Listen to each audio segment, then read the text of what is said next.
Hey everybody. Happy Wednesday. Looks like a beautiful spring day outside. I hope you get out and enjoy it. Hope so. I would like to too. No, welcome to the State Department. So a couple things at the top. Obviously, many of you have already heard this, but it bears repeating. Secretary Kerry will travel to Brussels, Belgium on Friday to formally express the condolences of the United States for the loss of life in yesterday's terrorist attacks and to meet with Belgian and European Union officials. He'll reiterate the strong support of the United States for Belgian efforts to investigate these attacks and continue contributing to international efforts to counter violent extremism. Secretary will be arriving from Moscow, where he expects to discuss a range of bilateral and regional security issues with President Putin, as well as other Russian officials. And also, again, many of you have already seen this or aware of this, but I just wanted to briefly update as we continue to assess the impact of yesterday's terrorist attacks in Brussels. So right at this point, we're aware of approximately a dozen U.S. citizens who were injured in the attacks. At this time, we are not aware of any U.S. citizen deaths. We must emphasize that a number of U.S. citizens remain unaccounted for, and the Kingdom of Belgium has not yet released nationality information for reported fatalities. So that's ongoing. I believe that process is actually beginning or in train now. Our own internal U.S. government accountability is ongoing as well, and we're making every effort to account for the welfare of both Chief of Mission personnel as well as U.S. citizens in the city. And with that, Brad, I'll take your question. Okay. Firstly, you're looking into the welfare of both American citizens in general and your personnel. How many people remain unaccounted Sure. for from the State Department? And I know this is a sore point for some of you in the room, but we just can't give an accurate assessment of how many American citizens are unaccounted for. A couple of reasons. One is it's Belgium, and there's a lot of American citizens, obviously, who are working there, traveling there for business, tourism, what have you. So in any situation like this, we keep a running list, if you will. We try to go through that list, try to identify the whereabouts of folks, but we're constantly adding to that list as loved ones or family call in to say they haven't reached or been able to contact someone. So that's, again, as was the buzzword yesterday, the situation remains very fluid. And I'm sorry, go ahead. State Department personnel. So it's in terms of State Department or U.S. government personnel, that is still also ongoing. We still have not accounted for every official U.S. government employee or their members or family members on the ground in Belgium. Or in Brussels, rather.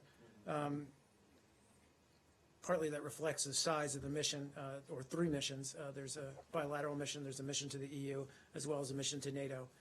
And as I said, partly it reflects the fact that, there's a number of injured in the hospital, in hospitals around the city, and we're still trying to gain access and trying to determine the identity of those and the nationality, obviously, of those individuals. Yesterday, you issued a travel alert, and you talked about the possibility of near-term attacks. Do you have any specific? Do you have knowledge of any specific threats, specific plots that are planned in Europe right now? So you're right. We did release a travel alert yesterday, and it was to alert U.S. citizens, obviously, to the recent spate of terrorist attacks in Europe. It includes Ankara, Istanbul, as well as Brussels. The travel alert reflects our assessment that, given current information, we believe that Daesh, Al-Qaeda, and other terrorist groups continue to plan near-term attacks throughout Europe. And as we've seen, those attacks could target sporting events, tourist sites, restaurants, transportation hubs as of yesterday, what have you. That is not, so there's no specific threat. We have no knowledge of a specific threat. And if we did have that, as you know, we are legally bound, but certainly it's part of our responsibility. We would alert any American citizens who might be affected by that threat. Have you had any contact with your European allies regarding this alert? It just seemed the gravity of it was Yeah. quite striking for a place that, grosso modo, is still a very safe place to be in the world. Well, it is, and thanks for raising that, because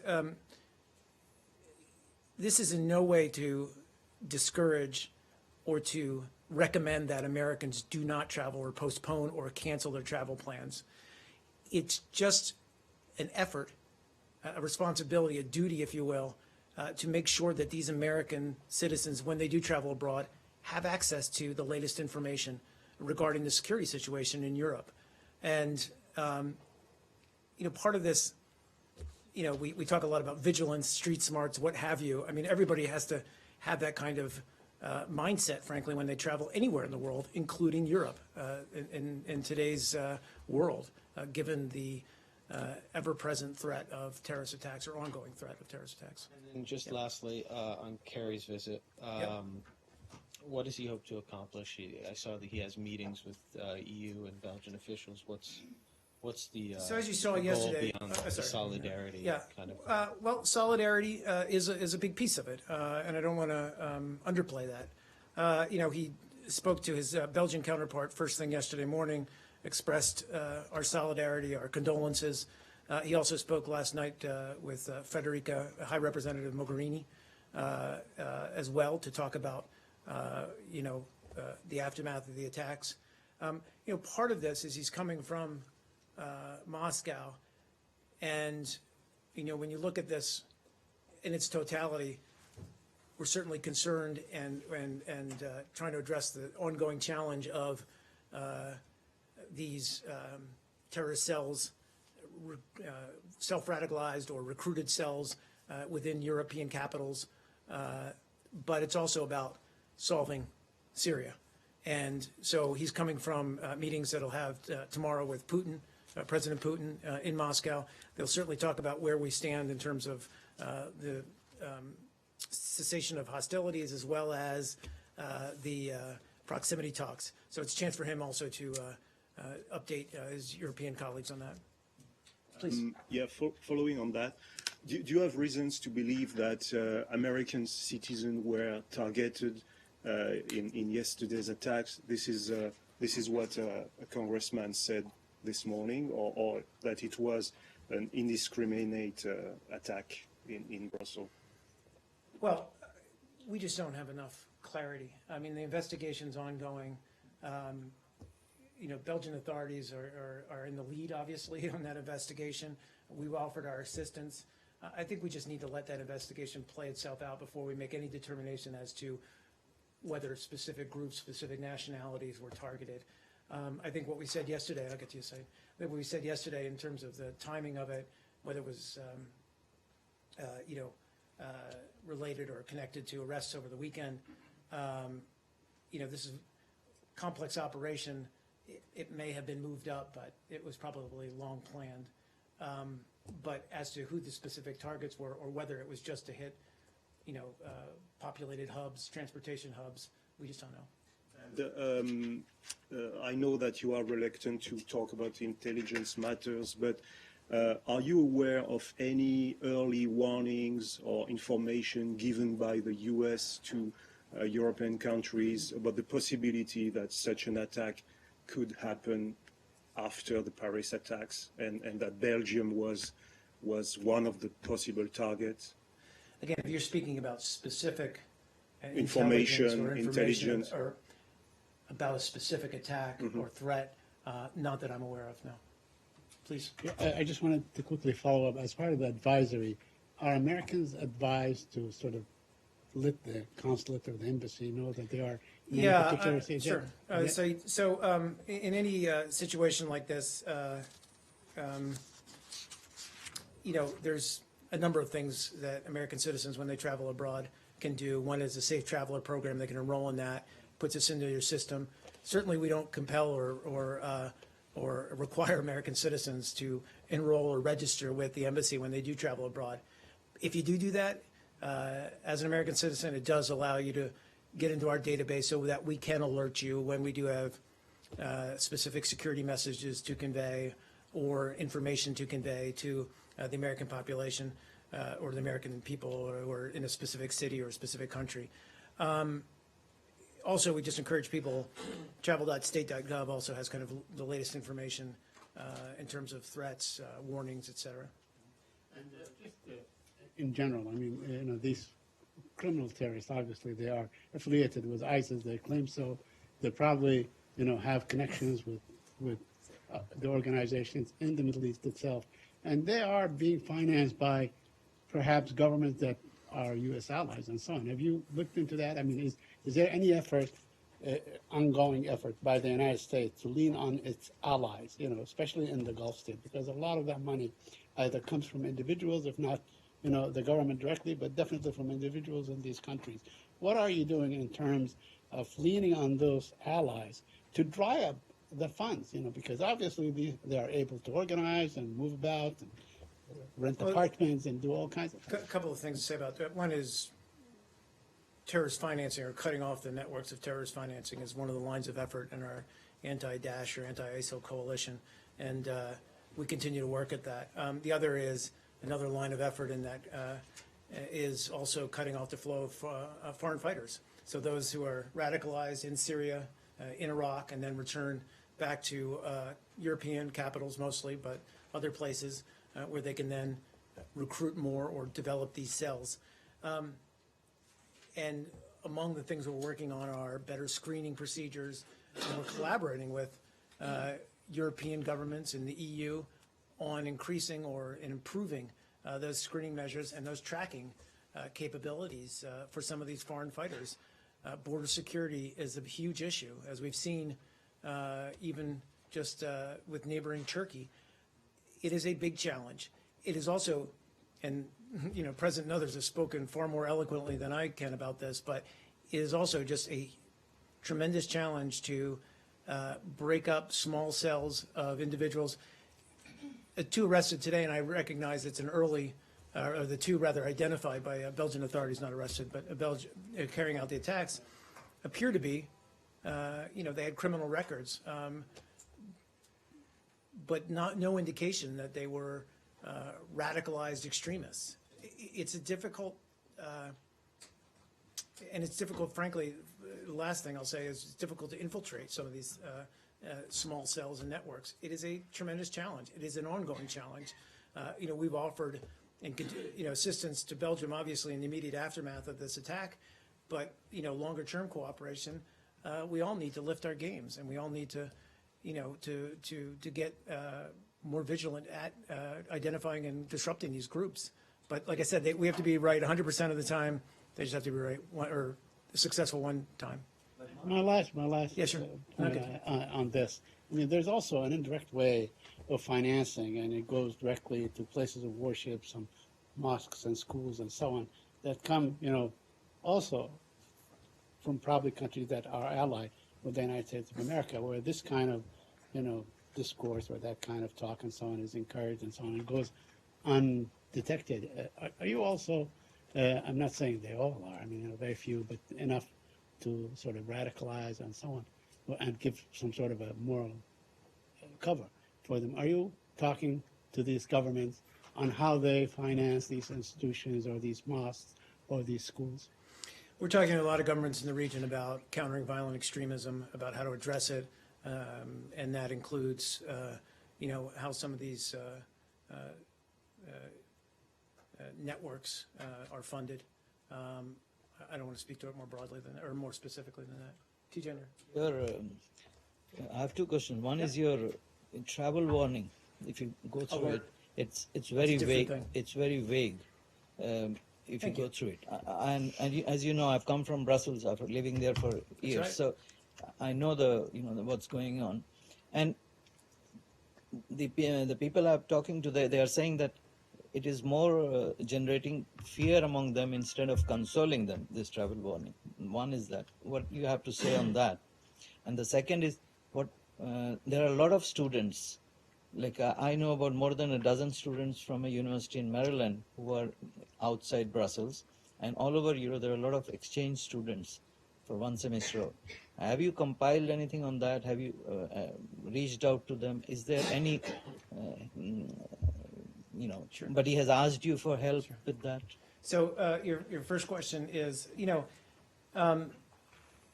these travel alerts try to provide an overall assessment of the security situation. If we had information about a specific threat, we would, as I mentioned to Brad, convey that through a variety of means. We're legally compelled to do that, but we also would do it as part of our normal duties. Your second question is, or rather, first question is, we don't want to sow fear. It's the last thing we want to do. But it is our responsibility as the U.S. State Department to provide travelers with up-to-date information, accurate and up-to-date information about the security environment in the places they're traveling to. We take that very seriously. People who travel today, and we encourage people to travel, need to be vigilant, need to have street smarts, need to have a sense of their whereabouts. I mean, that's always been true. Whether you're a backpacker, young backpacker traveling through Europe after college, or a businessman in a posh hotel, you always have to have your awareness, your self-awareness, and so what we're trying to do is just provide travelers with access to that kind of information that just helps their general sense of what's going on around them. It's not at all to discourage them or to sow fear. Your second question about the student groups, and that we certainly, many of the exchange students of the universities have contacts with our embassies, and we, as much as possible, try to stay connected with them. Many countries around the world, if not all, where we have a diplomatic presence, we do have in-country networks among expats living there, American expatriates, and we're able to, again, convey information to them I about just the have security situation. I just have a quick please, explanation for the first one. Yeah, that's good. I've gone through a lot of travel alerts, and you say you are legally bound in case there is a specific travel alert.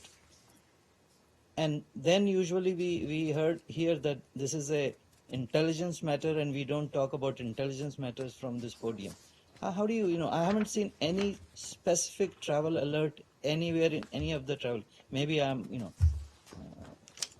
stupid not to find that. But No, not at all, but again, I don't have it at my, in front of me, but Question there have, and give sure, me I can look into it, but I mean, there are examples that where we have had specific threat information, and that includes, by the way, not just terrorist or threat of a terrorist attack, but political instability in countries where we do put out very specific information to Americans who are living there. Well, when you have a specific terrorist threat, you don't put it out in a travel alert. You tell the other country, and it becomes public information, right? I mean, if you knew a stadium was going to be blown up, you wouldn't put it out in a piece of paper without much fanfare. No, of course, but Right. what we would do is share.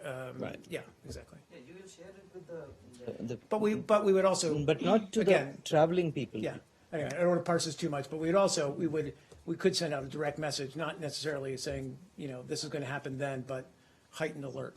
Please, sir. Mark, yesterday, U.S. decided to bring its flag at half-staff to honor Brussels victims, and I understand the decision. But my question is, what are the criteria for U.S. to show such respect to a country, as similar attack happens by the same terrorist group in the other countries as well, as we saw it in Istanbul recently?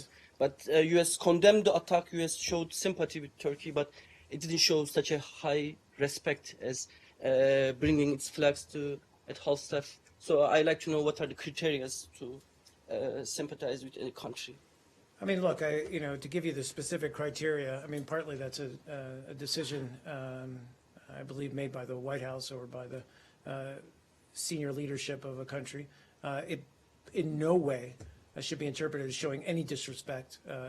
You raised the case of Turkey, which has suffered greatly from ISIL or Daesh terrorism. And as you said, we've expressed our condolences. We have offered our assistance to Turkish authorities as they continue to face that threat. You know, it is a sign of mourning, a sign of respect.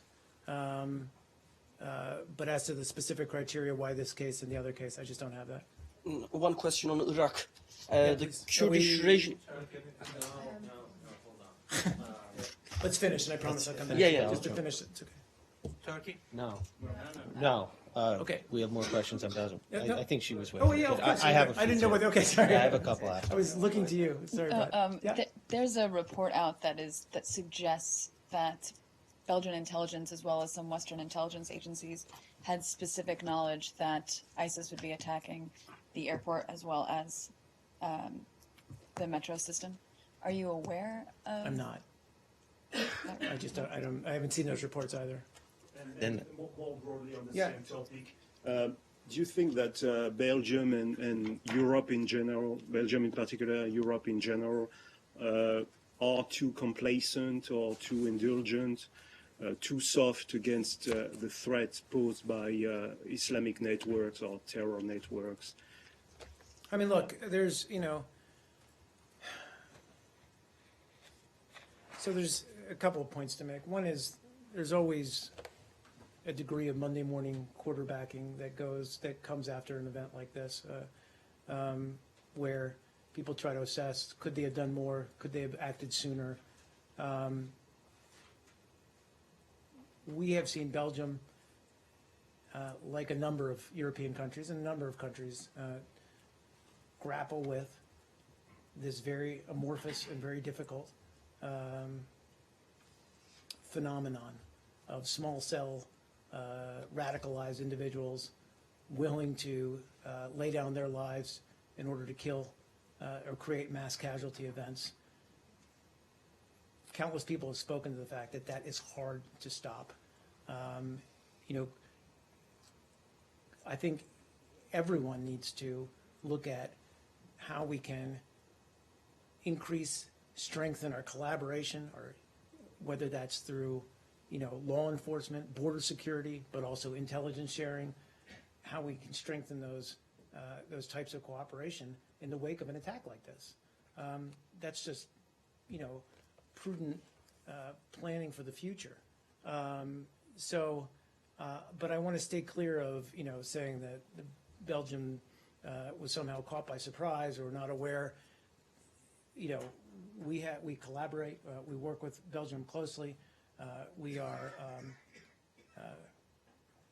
in solidarity with them as they show tremendous resilience in the wake of these attacks. And we're going to continue to work with them as they seek our guidance or assistance in how we can strengthen their security, but also our own. Please, sir. You mentioned the threat of individual cells that are self-radicalized or were radicalized in Syria. Do you know which this cell was? We don't. We just don't know at this point. And do you I see mean, the- again, Okay. just to kind of, I talked about this morning, we just don't have, a couple of these individuals didn't appear to be quote unquote extremists or radicalized. They were on police blotters for petty crimes, so we just don't know at this point. the threat of cells that were either radicalized in Syria or returned from Syria, do you see that as a shared threat? As in, are there similar such cells operating in the United States potentially? I wouldn't speak to that, but I think that what I would say is the threat of terrorism and the threat of ISIL terrorism really doesn't know any borders. So we have to be as vigilant as we would expect our European counterparts to be. And then I wanted to ask, how in Kerry's discussions on Friday, how much will he push the issue of info sharing? There's a lot of senators in Europe right now, and some of them are not being indiscreet about how the Europeans, after all these attacks, still haven't got their act together, even among themselves, let alone transatlantically. How critical of an issue do you see this? Look, I'm aware of some of the opinions expressed. I don't want predict what he's going to discuss specifically with in his meetings on Friday, other than to say we're going to look at the broad range of issues about how we can increase our collaboration on counterterrorism efforts. And my last one on Belgium. Yeah. It follows up on something your colleague said yesterday from the podium about how these attacks show in some ways the desperation of ISIS because they're losing on the battlefield. It seems to me that, I'm struggling with this notion that this shows their weakness or that they're losing. Presumably it would be your strength if you stop terrorist attacks. But now that terrorist attacks have happened, you're citing this as the strength of your military campaign. So, what is it? You guys are just doing good no matter what, and that no matter how many people they kill, it still shows how good you're doing? No, and I don't think that would, I don't want to speak for John, but I think we have, and we do feel like we're making gains on the battlefield, in Iraq, in Syria. We can talk about, putting pressure on them. We've reduced, the number of fighters they have. We've reduced the amount of land they control. We're putting pressure on their quote unquote, capital, which is Raqqa. So we do feel like we're effectively squeezing them, if you will, putting pressure on them. As a result of that, we've seen them try to establish affiliates or whatever footholds in places like Libya. So we've had to strike there where we've had opportunities, and we'll continue to do that. We have also seen them clearly develop a strategy whereby they want to bring this fight through terrorism to the West, quote unquote, and it's it's a many-headed beast fighting ISIL, and so while we even though we're having success on the battlefield, we also need to be mindful of the fact that they're still able to, again, through small cells or individuals in some of these capitals, create events like yesterday. Sorry, just a quick Please. follow-up. Yeah. Are you aware of reports that one of the perpetrators was actually arrested in Turkey last year, and then he was deported? I'm Are not you aware of that. Yeah, I have okay. not seen that. And on the point that, Brad raised just a little while ago and you responded to, so there is, or you're saying that there is some sort of a hydraulic effect. They get struck in Syria or in Iraq, and then they find their way back to Europe and so on, which really is not the same as defeating them, is it? It's just as I just said, I think it's more of like a many-headed beast where you've got, clearly there's the struggle in Iraq, a territorial struggle, more of a traditional battlefield, if you will, in Syria and Iraq, where we're trying to dislodge them, destroy them from land areas that they control. But, like many terrorist organizations, they're good at creating affiliates, going into ungoverned spaces, metastasizing, whatever analogy or metaphor you want to use. And part of that is, again, trying to export small group terrorism and use that to terrorize, sow fear in populations in some of the countries that are part of the anti-Daesh coalition. So, it's an ongoing threat. Please, sir. I like it that you said it with confidence. I swear I will not. Just one Yeah. more. It's on the fallout. After the Paris attacks, before another, we had talked about the tightening of visa-free travel and all. This may be too soon to ask the question. Do we have any fallout on the visa-free travel? And the second one, any rethinking about these thousands of Syrian refugees we are ready to take? So How do we second make sure question that nobody first, comes right, in? Second question first. With regard to the 10,000 Syrian refugees that we've pledged to take in this year, no. And the reason why is we still believe that our system of screening ensures that we would be able to catch any would-be terrorist. It is frankly, these individuals, these families are the most screened security-wise of any people to come into the United States, whether they be business travelers or whatever. Nobody undergoes the kind of scrutiny that these families, these individuals undergo. And second point on that is that, let's remember, and we do have to constantly remind folks of this, is that these families, these people, almost 100% of them are fleeing the same kind of violence, the same kind of barbarity, the same kind of horrific attacks that we've seen in Belgium and we've seen elsewhere. These individuals are victims. And so that's why they're refugees, why they're fleeing, and why we need to provide them as much as we can with shelter. Now, your first question was about visa waiver and ESTA travel. My understanding is that there is new forms to, I'm not sure whether they've been officially rolled out yet, that individuals, would-be travelers, would have to fill out in order to have their cases reevaluated, whether they apply, or whether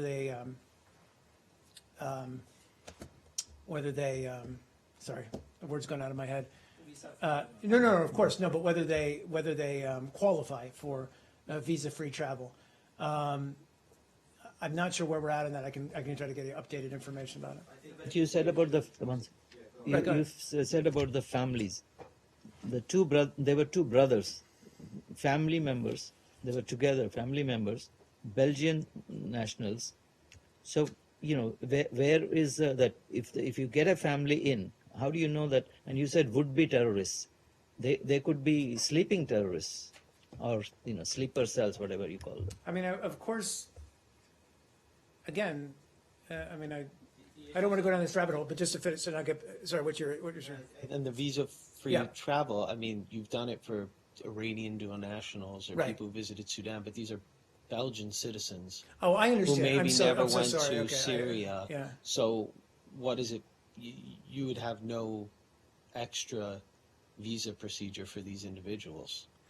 Well, again, I mean, they would I be. mean, the guys doing these attacks may be guys who don't fall under any of the things you've done so far to improve security.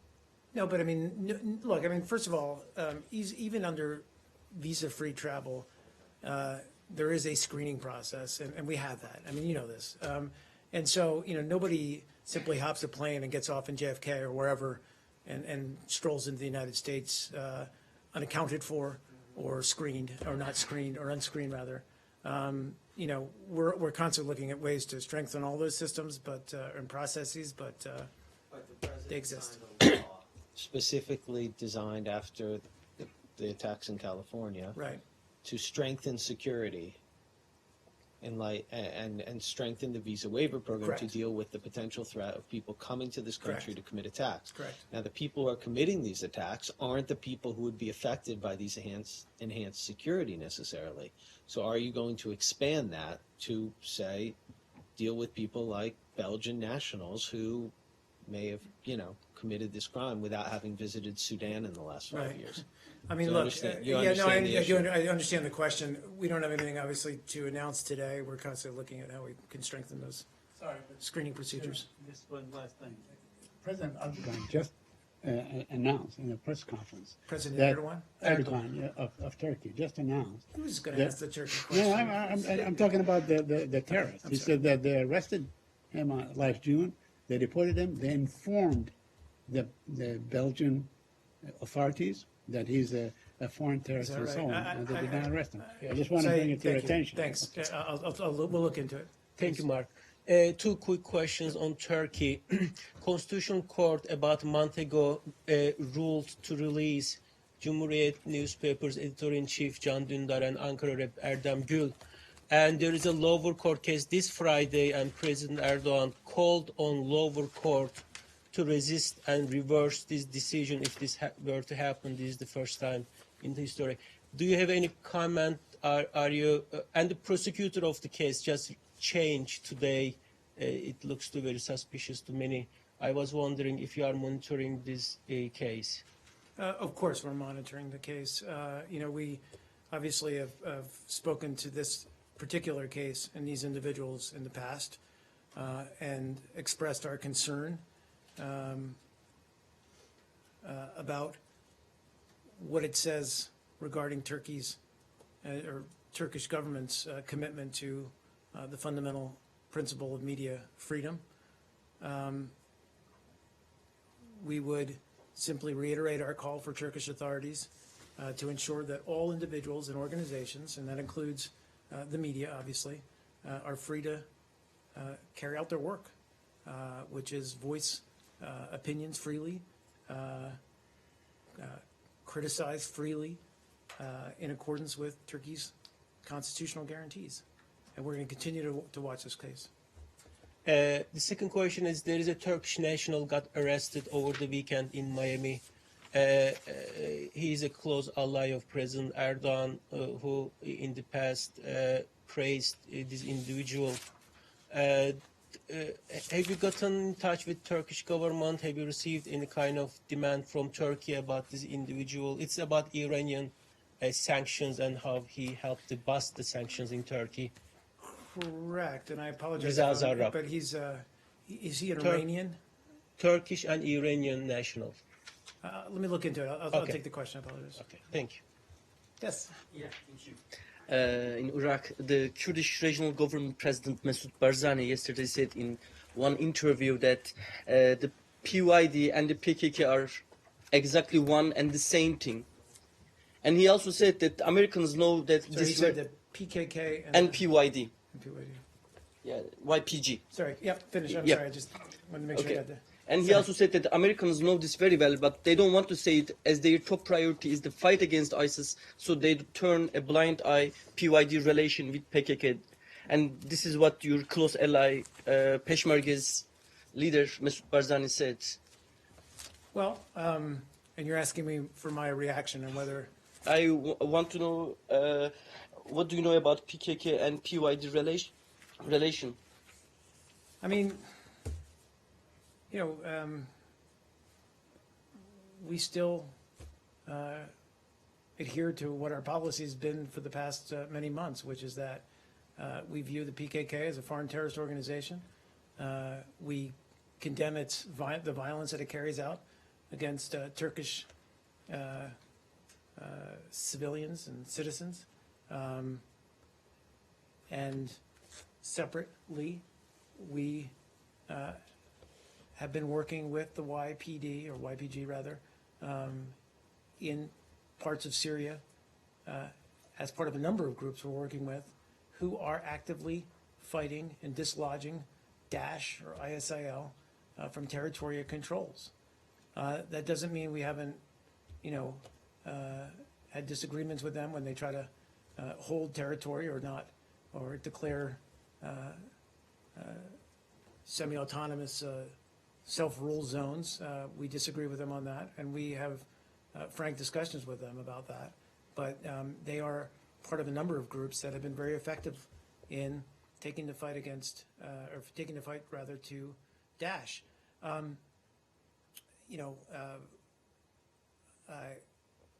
respect his opinion, just as we respect and listen to the Turkish authorities when they express their concerns to us. But we still view this as two separate entities. Please, sir. Thank you, sir. Jahan Zaib Ali from AY News TV. Yep. Sir, India has conducted a submarine launch ballistic missile last week with a range of 3,500 kilometers. So does it concern the United States that India has started nuclearization of the Indian Ocean?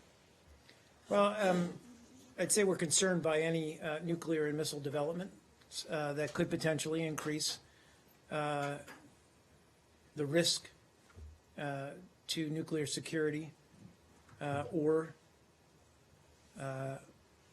lower the threshold for nuclear use. And so we continue to urge all states with nuclear weapons to exercise restraint regarding their missile and nuclear capabilities.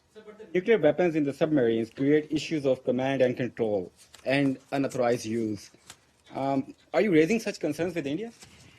I don't want to get into specifics of our bilateral conversations with India, but we've long encouraged efforts to promote confidence building, stability, and discourage any actions that might destabilize the region, such as what I just mentioned. Syria, sure. Very quick question. Yeah, of course. There were reports today that the Syrian forces or Syrian army, Syrian regime forces, are about to take Palmyra. Do you have any information on that? I have seen those reports. I'm not sure if I have any specific information on, you're talking about the ISIL controlled, yeah, Yeah. Okay. yeah, in Palmyra. I don't have any specific updates on that. I mean, you know, we have continued to see, more broadly speaking, the regime carry out attacks on or strikes or alleged violations of the cessation of hostilities. And we're clearly going to investigate all of those through the task force. But This is against Daesh, though. that's what I'm saying. I Yeah. don't have any specific to this. I don't have any information. I'll take the Do question. you want So to exactly see? on this Yeah. point, Do you sorry, want Brett. to see the regime retake Palmyra, or would you prefer that it stays in Daesh's hands? That's truly a look. I think what we would like to see is the political negotiation, that political track, pick up steam. It's part of the reason why the secretary is in Moscow today, so we can get a political process underway. And deepen and strengthen the cessation of hostilities into a real ceasefire. And then we, You're not answering my I question. know I'm not.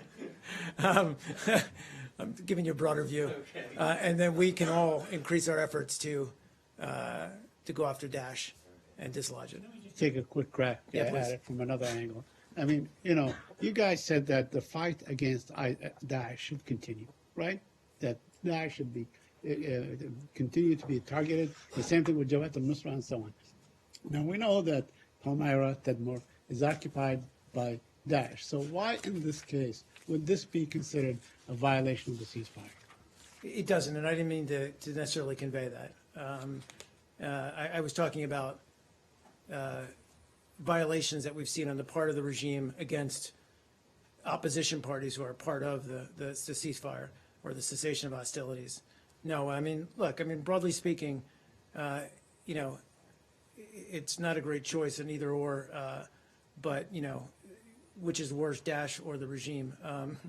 You know, but we think Daesh is probably the greater evil in this case. Please. Any update on the 4 individuals whose assets, I believe, were frozen in Egypt shortly before the secretary released his statement on the deteriorating human rights situation I there? think I do. Hold on one second. You're talking about, I have 2, Hassam Bagat and Gamal Eid. Yes. We're, as you noted from the Secretary's statement on Friday, we're alarmed by reports that Egyptian authorities have reopened an investigation of local NGOs and begun to pursue measures against their employees who are working to document human rights abuses and defend the freedoms enshrined in Egypt's constitution. We believe firmly that these NGOs play a legitimate and necessary role in any country and are critical to advancing universal human rights, giving voice to citizens' views, and acting as appropriate checks on government. So we would urge Egypt to cease its actions that frankly have a chilling effect on civil society, and to take actions that ensure these and other human rights NGOs can operate effectively and freely. That you allow me, so please.